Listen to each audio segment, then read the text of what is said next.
इसके बाद हमारे पास नेक्स्ट क्वेश्चन है, सिंप्लीफाई द फॉलोइंग। हमें दो कम्प्लेक्स नंबर दिए हुए हैं, हमारे पास इन दोनों के दरमियान क्या है, डिवीजन का साइन यूज़ हो रहा है, तो हम इसको लिख लेते हैं। अगर मैं ये कम्प्लेक्स नंबर ऑर्डर पेयर के बजाय एज अ कम्प्लेक्स नंबर लिख लूँ तो हम क्या लिखेंगे, 2 क्या है यहाँ रियल पार्ट है, तो क्या आ जाएगा 2 प्लस आयोटा 6 और डिवाइडेड बाय क्या है 3 प्लस 7 आयोटा।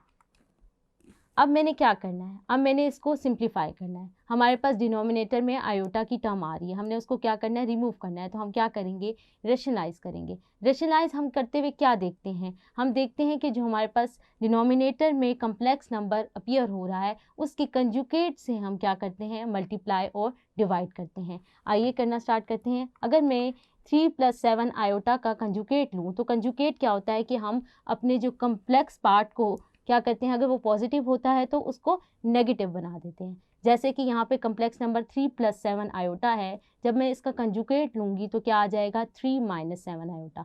तो मैं क्या करती हूँ, 3 माइनस 7 आयोटा से मल्टीप्लाई भी कर देती हूँ और डिवाइड भी कर देती हूँ। अब मैं क्या करती हूँ, सिंप्लीफाई करना स्टार्ट करती हूँ। तो ये क्या होगा, 2 प्लस 6 आयोटा मल्टीप्लाई हो जाएगा 3 माइनस आयोटा 7 आयोटा से, और इसी तरह ये क्या आ जाएगा a प्लस बी। अभी इसको एज इट इज लिख लेते हैं।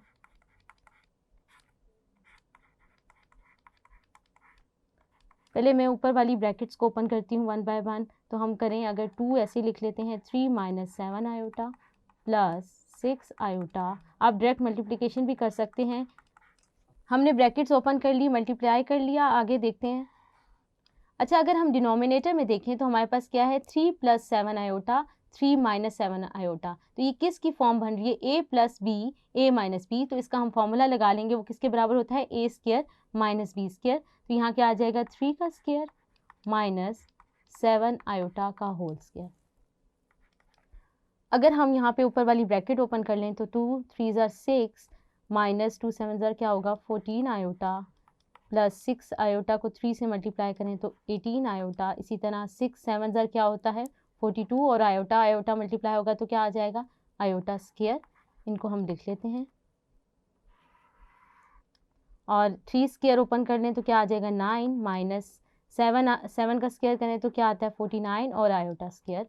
अब जहाँ जहाँ आयोटा स्क्वायर आ रहा है वहाँ हम क्या डाल देंगे, -1, और बाकी टर्म्स भी कंबाइन कर लेंगे। 6 जो है वो एज इट इज़ रहेगा, तो -14 प्लस 18 क्या आ जाएगा, +4 आयोटा। इसी तरह -42 और आयोटा स्क्वायर की वैल्यू डाल देते हैं -1। इसी तरह डिनोमिनेटर में भी आयोटा स्क्वायर की वैल्यू डाल लें। यहाँ पे सॉरी स्क्वायर नहीं आएगा क्योंकि हम स्क्वायर ओपन कर चुके थे। तो ये 9 एज इट इज़ आएगा और 49 आयोटा स्क्वायर की हम वैल्यू डाल देते हैं -1। इसको मज़ीद सिंप्लीफाई कर लेते हैं। ये क्या बन जाएगा, 6 प्लस 4 आयोटा माइनस माइनस क्या हो जाएगा +42, और यहाँ क्या आ जाएगा 9 प्लस 49। लाइक टर्म्स को कंबाइन कर लेते हैं। 6 प्लस 42 क्या आ जाएगा 48 प्लस 4 आयोटा, और नीचे जब हम ऐड करेंगे तो क्या आ जाएगा 58। अब हम अलग अलग डिवाइड कर लेते हैं, रियल पार्ट अलग कर लेते हैं। इनकी कटिंग कर लें तो ये क्या बन जाएगा 24/29 प्लस, और इसी तरह 2 से कैंसिल करें तो ये क्या आ जाएगा 2/29, और आयोटा ऐसे लिख देते हैं। अगर हम ऑर्डर पेयर की फॉर्म में लिखना चाहें तो हमारे पास रियल पार्ट जो आएगा वो क्या आ जाएगा 24/29, और दूसरा क्या आ जाएगा कम्प्लेक्स पार्ट 2/29। ये हमारे पास क्या आ जाएगा, रिक्वायर्ड आंसर।